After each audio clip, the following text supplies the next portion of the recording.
This is what greeted owners of some 4x4s and SUVs this morning.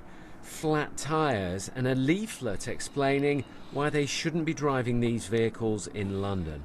Matthew was annoyed when he found his car this morning. He agrees the issue needs tackling, but says the tactics are unfair and potentially dangerous.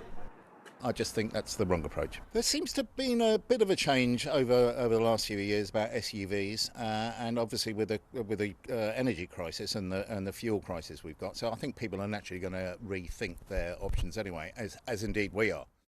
It was the work of a group calling itself Tyre Extinguishers.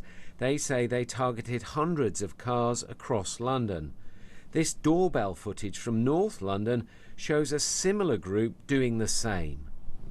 The group who carried out this action were today only communicating by email. I asked them what they'd say to those people who had been inconvenienced.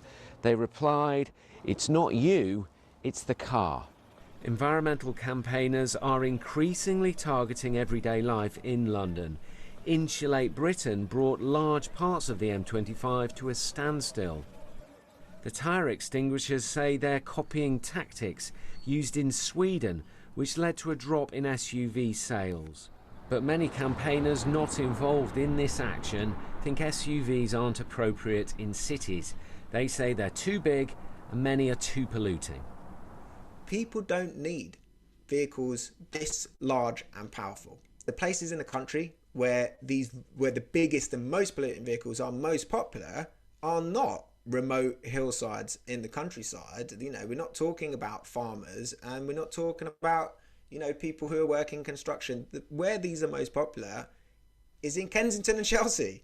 So, the thing about Chelsea tractors, this is what we found. The Met says it hasn't launched any investigations, but environmental activism is now targeting what you drive. Tom Edwards, BBC London.